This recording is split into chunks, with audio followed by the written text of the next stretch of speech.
철학은 똑같아요. 시간이 오래 걸릴 수 있어. 대신 무조건 된다니까. 그 증거가 되게 중요한 게 뭐냐면 저희는 포스트잇을 풀이에 쓰잖아요. 전 그래서 포스트잇을 되게 좋아해요. 왜냐면 같은 노력을 했을 때 제일 있어 보이게 만드는 툴 중에 하나라고 생각해요. 이 수업 시간에 했던 거를 다 붙여서 어머니한테 보여드리라고 해요. 그래야 그 결과를 보고 어머니가 뭐를 믿냐면 우리 아이가 지금 당장 성적 안 좋아졌어요? 알아요? 근데 글씨를 보니까 얘가 이 시간에 충실히 뭘 하려고 노력을 했어. 그거라도 발견할 수 있어. 이거 되게 독특한 구도인데 네, 맞습니다. 제가 지금 원장님 만난 김에 생각 노트에도 사실은 우리 원장님 모시고 싶지만 바쁘시기도 하고 그쵸. 해가지고 그냥 온 김에 원장님하고 못다한 얘기를 좀 나눠가려고 이렇게 모셨거든요. 네. 아무튼 다 아시겠지만 네. 한번 자기소개 부탁드리겠습니다. 네, 안녕하세요. 저는 대치동 캐슬이랑 교육 유튜브 채널을 운영하고 있고요. 그 대치동에서 대치동 캐슬 수학센터라는 수학센터도 운영하고 있고 습관을 좋아하는 고대원입니다. 안녕하세요. 학원에 오시는 부모님들도 고대원 원장님하고 다른 분들하고 나온 영상 많이 봤다. 이 얘기 되게 많이 하시더라고요. 네, 맞아요. 그래서 다 아실 것 같긴 한데 좀 원장님이 이제 교육하시는 방법을 처음 보신 분들도 있으니까 되게 재밌는 방법을 하신단 말이에요. 좀 소개를 한번 해주시면 좋을 것 같아요. 저희 센터의 슬로건은 작은 습관을 쌓아서 큰 성장을 만든다입니다. 사람은 생각보다 비슷하다고 생각해요. 될 것 같으면 하고요. 해서 안 될 것 같으면 안 하거든요. 안 한다. 학생도 마찬가지입니다. 해서 될 것 같은 느낌을 어떻게 줄 수 있느냐라고 생각을 하면 저희는 포스트잇 풀이에다 쓰는데 선생님 필기를 똑같이 따라 써요. 똑같이. 네, 전 똑같이 쓰라고 합니다. 왜냐하면 나보다 더 전문가의 풀이가 기승전결이 있잖아요. 그걸 똑같이 따라 써봐야 그 사람의 생각이 읽어진다고 생각하기 때문에 그걸 똑같이 써요. 그 다음에 벽에 붙여요. 그러다가 어느 순간 그 벽에 붙인 게 200개가 됐어요. 자기가 딱 봤잖아요. 내가 수학을 여전히 못해. 하지만 그 200개는 아름다울 수 있잖아요. 어쨌든 나는 노력을 한 노력했다. 겁니다. 그래서 실은 저는 믿어야 되는 건 나를 믿는 게 아니라 정확히 말하면 나의 노력을 믿어야 된다고 생각하거든요. 그 다음부터 내가 마음을 다해서 무언가를 쌓기 시작하고 그 쌓는 시기가 어느 정도 차지면 실력으로 전환이 된다라는 믿음을 가지고 있습니다. 뭐 성과도 많으시고 유튜브에서 하신 얘기도 있고 하기 때문에 뭐 고대 원장님이 이제 뭐 하시는 방법론에 대한 의심이 있을 것 같지는 않아요. 제가 이제 궁금한 게 있어요. 저는 이제 원장님하고 얘기 많이 진짜. 하고 그죠? 하니까 이제 저는 이런 건 있어요. 완주 비율 있잖아요. 저는 어떤 주의냐면 이거 다 나가 떨어지고 남은 애들만 잘하게 되는 거 아닐까 생각을 좀 해요. 어떤가요? 실제로 해보면? 항상 운동에 비유하는데 기대치를 낮춰야 되는 것 같아요. 3개월 있으면 너 몸짱 될 거야 라고 얘기를 하고 운동을 시작하는 애들과 너 이거 하려면 한 5년 걸려. 근데 이걸 하다 보면 근육이 조금씩 개선이 되니까 그 개선이 되는 기쁨으로 너가 할 수 있어 라고 얘기하는 건 좀 차이가 있다고 보고, 그런 관점에서 본다면 저는 이 학생이 실력이 쌓이는데 시간이 걸린다고 미리 얘기를 해요. 근데 뭐라고 얘기를 하냐면 두 개를입니다. 무조건 그 지점에 도달할 수 있어. 그냥 하면 된다. 할 수 있어. 왜냐하면 이 방법이 똑똑한 애들만 되는 방법이 아니라 정확한 방법을 가지고 시간을 때려 넣으면 누구는 3개월 걸리고 누구는 4개월 걸리지만 되긴 된다니까. 그러니까 학생의 입장에서 제일 고민은 이건 것 같아요. 이 사람 말을 믿고 따라해. 안 되면 망하는 거잖아요. 네네네. 그러니까 나에 대한 신뢰가 있다면 나는 무조건 너를 되게 만들 수 있어. 대신 그 과정이 편치 않을 수는 있어.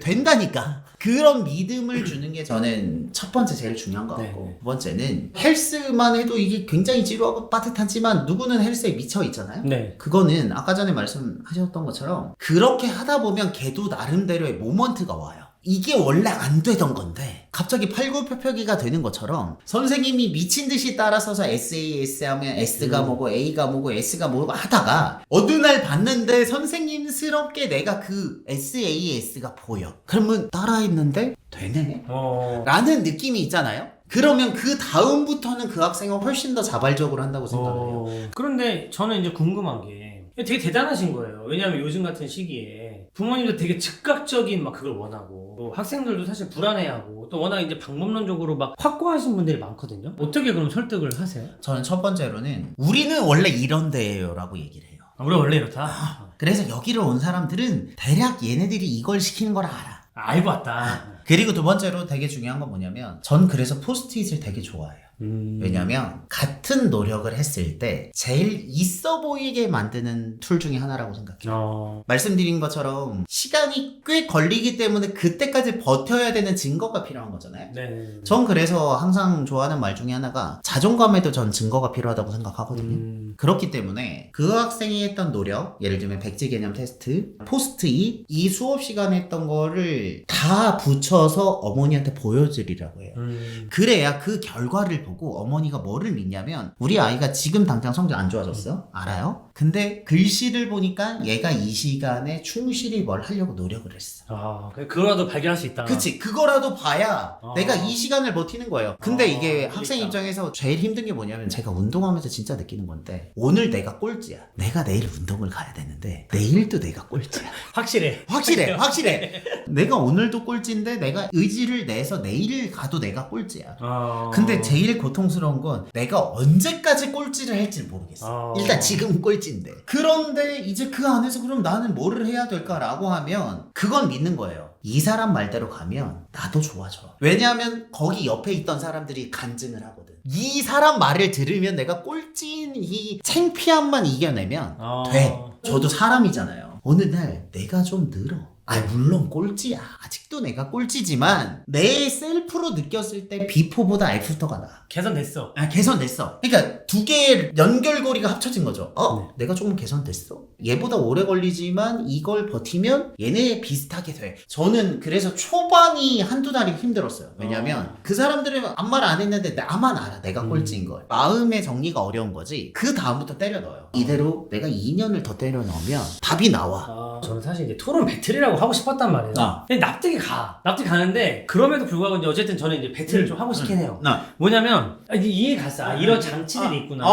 실제로 다 버텨내요? 그래서 뭐가 중요하냐면 그게 크로스핏이랑 똑같은 게 문화가 있어야 돼. 두 개가 있어야 되는데 첫 번째는 공동체. 확고한 신념을 가지고 있는 리더가 있어요. 여기 계시고. 그리고 둘째는 그 옆에 있는 간증을 해주는 동료가 있어요. 그래서 저는 이 방법이 집에서 하기가 쉽지가 않아요. 그 두 개가 없어요. 첫째는 우리 부모님들이 이런 확고한 철학을 갖고 있기가 쉽지 않아요. 어렵죠. 저 포스트잇 9,000개 붙였거든요. 그러니까 포스트잇을 9,000개 붙여야 확신이 와. 얘가 나보다 똑똑하지만 나도 할 수 있어라는 느낌이 오거든. 둘째는 진짜 그런 거 많이 해요. 얘가 필기를 진짜 안 하는 애야. 이게 비슷한 애야. 이게 훈련소랑 똑같은 거예요. 그냥 옆에 보니까 얘네들이 다 이거 하고 있어. 그거 하고 있는데 걔가 연관이 통뼈라고 선생님이랑 주변의 그 분위기를 이겨내고 나 아무것도 안 할 거야 라고 버티기가 쉽지가 않아요. 안 하는 애를 이상한 애로 만들어준다. 그치. 왜냐면 여기는 그걸 하려고 모은 애고 부모님도 이걸 하는 걸 동의를 했고 이 사람도 이 방법으로 하겠다고 공표를 하는데 자기가 동의하든 동의하지 않든 이 자리에 남아있어. 아니 이런 걸 노리신 건지 모르겠는데 사실 종교 집단. 네, 맞아요. 종교 집단의 어떤 그런 프로세스랑 비슷해요. 저는 그렇게 생각을 하는 게 뭐냐면 사람이 인생이 바뀌는 게 힘들어. 홈트에서 몸짱되는 게 저는 쉽지 않다고 보잖아요. 그러려고 트레이너를 쓰는 거고 그렇죠. 그러려고 헬스장을 가는 것처럼 주변 커뮤니티와 피어 프레셔가 있어야 훨씬 빠르다. 제가 보니까 우리 고 원장님은 초등학교 2, 3학년 데리고 하기는 힘들겠네요. 그죠? 그건 안 돼요. 몇 학년부터 가나요? 저희는 그래서 초등학교 4학년. 4학년 돼요? 4학년 과정부터 있어요. 초등학생을 가지고 크로스핏을 시킬 수 있냐라고 하는 질문에는 똑같은 문화를 만들고 운동의 강도랑 종류를 조절하면 돼요. 철학은 똑같아요. 시간이 오래 걸릴 수 있어. 대신 무조건 된다니까. 근데 둘째는 되는 모습을 내가 사진 찍어서 너가 스스로 납득할 수 있게 해줘. 그 증거가 되게 중요한 게 뭐냐면 저희는 포스트잇을 풀이에 쓰잖아요. 원래 노트에 쓰라고 하는데 전 뭐라고 생각하냐면 노트에 쓰잖아요. 어차피 보관 안 해. 어차피 버려지고 머릿속에 안 남는 게 무슨 의미야. 그 대신 걔가 잘 썼는지 모르니까 포스트잇 다 써서 붙이라고 하거든요. 그러면 제일 큰 변화가 뭔지 아세요? 학생의 변화 이전에 컴플레인이 진짜 줄어요. 엄마들이 부모님들의 컴플레인이 유의미하게 줄어요. 부모님이 제일 궁금한 게 뭐냐면 우리 아이가 성적이 안 올라. 얘가 대체 3시간 동안 가서 뭐라고 온 거야가 궁금하잖아. 근데 포스트잇이 연락 붙어 있어. 그럼 어머니가 얘가 공부는 현재는 잘 안 되지만 넌 하고 왔네가 그 결과물이 굉장히 눈에 선명하게 보이잖아요. 저희는 대신 숙제할 때는 포스트잇을 아예 쓰지 말라고 해요. 그러니까 원칙은 하나예요. 이 자리에서 쓴 것만 포스트잇에 적어. 그러니까 그것도 되는 거예요. 포스트잇 안 붙여 있잖아요. 멍 때린 거야. 그러니까 잉여 없이 포스트잇 써 있으면 그 시간에 열심히 한 거고 안 써 있으면 이상한 거야. 그렇게 정해져 있는 문화를 공유를 하는 게 훨씬 빠르다. 저는 이제 알았어요. 뭐냐면 저는 이제 애들한테 계속 대화하고 말 시키고 말 계속 시키니까 쓰는 것도 안 쓸 때가 있어요. 왜냐면 이거 언제 써요? 계속 말 시키는데 써 그러면 쓰지. 그러니까 엄마들이 우리 애가 잘 안 쓰고 있는데 잘하고 있는지 모르겠다. 저는 되게 자유롭게 역량을 강화시키는 쪽으로 어렸을 때부터 그냥 역량을 강화하자 하지만 이 방법이 맞는지에 대한 이제 아이의 어떤 변화가 나타날 때까지 불안감들을 저랑 같이 얘기 많이 하면서 그렇게 푸시는구나. 그 대신 저는 뭐만 유지하냐면 얘네들이 포스트잇을 생산하고 백지 개념을 외우고 있는 이 시스템이 견고하다면 전 믿는 거예요. 얘가 얼마나 걸릴지 잘 모르겠지만 그 대신 그대로 된 것만 봐오면 기다려주는 거예요. 그러니까 그 상태를 만들어 놓고 저는 기다리는 거예요. 근데 사실은 이거는 되게 많은 분들이 따라하기 힘들 거예요. 왜냐면 정말 관리를 잘하고 원칙이 무너지면 끝이잖아요. 저 같은 사람들 못할 것 같아. 진짜. 왜냐면 그럴 수도 있다. 대단한 거죠.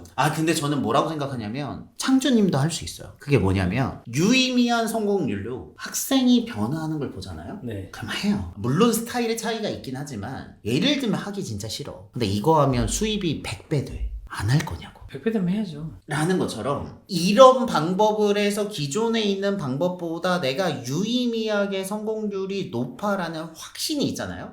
그럼 사람은 누구나 한다고 생각합니다. 사실 수입이 100배 되는 것보다 정말 애들이 변한다는 내가 지금 하고 있는 방법에 비해서 이게 확실히 효과가 있다면 무조건 해야겠죠. 그쵸. 선생님들도 이렇게 배워가는 것 같아요. 정말 선생님들도 함께 키운다는 생각으로 하고 있는데 저는 이런 생각을 했던 거예요. 내가 수학을 가르쳤어요. 근데 얘가 나중에 디자이너가 돼요. 그럼 수학 안 쓸 거 아니에요. 그러면 내가 배운 시간과 노력들이 얘한테 무슨 의미가 있을까? 왜냐면 수학 안 쓸 건데 이런 생각을 했거든요. 근데 저는 이제 깨달은 게 뭐냐면 이렇게 하는 방법으로 작은 습관을 쌓아서 큰 성장을 하는 경험을 얻었다면 걔가 나중에 디자이너가 되더라도 저한테 고마워할 수 있겠다. 그러니까 우리와 함께 했던 시간을. 그렇기 때문에 저의 본래적인 목적은 이 원칙이 아이의 마음속에 들어갈 때까지를 수학이란 도구로 때려 넣는 거예요. 제가 원장님하고 얘기하면서 느끼는 건데 아이들도 생긴 대로 길러줘야 된다고 생각하거든요. 그쵸. 제가 보니까 가르치는 사람도 자기가 생긴 대로 그럴 수 자기가 성공을 해왔던 방향대로 아이들을 가르치는 것 같아요. 제 얘기를 조금 더 하면 저는 의도적으로 방법을 굉장히 다 뜯어고친 케이스예요. 원래 이렇게 생긴 애가 아니에요. 저는 원래 업앤다운이 되게 심해요. 감정적으로? 저는 중학교 때까지는 내신이 좋았거든요. 내신이 좋으니까 게임만 했어요. 그러다가 외고를 친구하고 같이 원서를 썼는데 제가 내신이 훨씬 좋았거든요. 근데 얘가 붙고 제가 떨어졌어. 왜냐면 영어를 못했거든요. 그래서 너무 열받아서 그때부터 영어학원 4개를 다녔어요. 그리고 됐잖아요. 그 다음부터 영어를 안 했어요. 고3 때 모의고사를 쳤어요. 저희는 수능이었잖아요. 3월에 모의고사 봤는데 3등급 나오는데 무슨 과목이요? 전 과목. 전 과목 3등급. 네. 근데 저는 내신은 좋았는데 모의고사가 안 좋았어요. 3등급 나왔는데 그럼 1년 해서 되겠나? 안 될 것 같아요. 포기. 그리고 재수했는데 그때는 해야 되잖아요. 1년 15시간 해서 학교에 들어갔어요. 대학교 1학년 갔는데 공부에 의미가 없는 것 같아요. 1학년 공부 안 하고 학사경부 받았어요. 그래서 저는 내가 온이 되면 너무너무 잘하는데 오프가 되는 시간이 너무 길어. 이게 맞나? 라는 생각이 들어서 그때부터 찾다가 블로그 글을 일주일에 하나씩 750개를 쓴 사람을 만나고 이게 시간을 때려 넣는 걸 이길 수가 없구나. 그래서 저는 제가 갖고 있던 방법을 의도적으로 180도 바꿔서 이런 모양이 된 거지 제가 원래 가지고 있던 생긴 꼴을 개발시켜서 여기까지 온 건 아닙니다. 대단하신 것 같아요. 대단하신 것 같고 진짜로. 왜냐면 그게 더 힘들죠. 그죠. 자기 방식을 바꾼 건데. 제가 이제 의문은 있어요. 뭐냐면 부모님들이 착하는 게 제가 되게 똘똘한 애들을 위한 교육을 한다고 생각해요. 막 질문하고 이렇게 그럴 수 있죠. 그럴 수 있지. 근데 저는 완전 반대거든요. 왜냐면 똑똑한 애들 그거 안 해도 돼요. 그냥 이미 다 하고 있어. 알아서 하고 있어. 제가 느끼기에는 원장님 방법은 공부를 잘하는 애들 위한 방법이라서 저는 솔직히 생각이 들어요. 어떠세요? 이거에 대해서? 저는 완전 반대인 게 저희는 최상위권을 위해 위한 곳이라고 하기엔 적합하지 않아요. 왠 줄 알아요? 정말 최상위권이 되잖아요. 자기의 스타일이 이제 확고해져요. 내 방법대로 하겠다. 그게 확고해지기 때문에 그때부터는 교육자가 개입을 할 만한 여지가 줄어든다고. 최상위권 애들은 이미 이 말랑말랑하지 않다. 저는 에너지를 쓰게 필기는 해요. 그러니까 생각 없이 이렇게 쓰면 그건 사진 찍어서 어머니한테 이제 연락 오라고 하고, 예를 들면 나는 열심히 했는데 팔굽혀펴기를 못할 수도 있잖아요. 그건 인정을 해. 그럼 아이들이 처음에는 아무 생각이 없고, 근데 여기 왔는데 다 포스트잇 쓰잖아요. 그러니까 안 쓸 수는 없고, 그래서 이제 따라 쓰다가 어느 순간 한두 개가 이해가 되는 거야. 그때부터 달라진다. 그때부터 그게 달라져. 모먼트다. 저는 그 모먼트가 되게 늦은 애들도 1년 안에는 무조건 온다라고 믿습니다. 이거는 제가 보니까 아까 말씀하신 그 리더가 굉장히 확고하고 맞아요. 문화가 형성돼야 되잖아요. 저는 이제 어떤 좀 뜻이 있냐면 지방에 이제 좀 인프라가 없는 곳에서도 좀 교육을 하고 싶은 열망이 있어요. 그런 데서는 좀 어렵겠다. 저희가 줌을 하잖아요. 저희는 대치동에 있는 로컬 학생들의 비율이 여기 있는 평균 학생들의 반도 안 돼요. 반밖에 안 되거든요. 그러니까 지방 애들이 훨씬 많아요. 그리고 저 A급이랑 블랙라벨 특강하거든요. 심지어 어떤 어머니는 선행을 안 했는데 1학년 1학기 블랙라벨을 그냥 들여보내는 경우가 있어요. 아예 안 되어 있는 경우도 있고, 근데 그 역시도 전 똑같은 원칙을 봐요. 그렇구나. 그러니까 이게 온라인으로 가능하니까 가다. 되게 신기하다. 왜냐면 이렇게 되게 다른 방법인데 그걸 느껴. 우리가 의도하는 그 모먼트나 그게 똑같아. 방법론이 되게 다른 건데. 다른 건데. 원장님은 힘든 상태를 견뎌내면 생각하는 법을 알게 된다. 요거잖아요. 저는 거꾸로 생각하는 법을 알잖아. 힘든 상태를 견딜 수 있게 돼. 저는 이렇게 생각하는 거거든요. 제가 들으면서 느낀 게 뭐냐면, 황농문 교수님이 쓰신 몰입의 즐거움이 있어요. 네. 학문은 몰입해서 즐거움이 있어야 그 다음 간다. 가 내가 봤을 때는 천준이 비슷한 거고. 제 교수님이었으니까. 아, 진짜요? 재료학부 교수님. 저 수업 많이 들었어요. 아, 그래요? 그러니까 이걸 하다가도 어떨 때는 몰입의 즐거움이 있는 거고, 그 공부라는 단면을 어느 쪽으로 포커스를 두고 있을 거냐의 문제지, 공부 안에서는 양쪽의 즐거움이 있다고 생각합니다. 어쨌든 뭐 네. 원장님하고 또 만날 일은 많을 네. 테니까 또 자주 배웠으면 좋겠고요. 교육 때 같이 얘기하는 게 또 어머니들 재밌네요. 재밌을 것 같고 부모님도 도움 되실 것 같아요. 네. 또 다음에 다른 분들도 또 같이 모셔가지고 벨날 기다리면서 오늘 이렇게 얘기 나누셔서 감사합니다. 네, 감사합니다.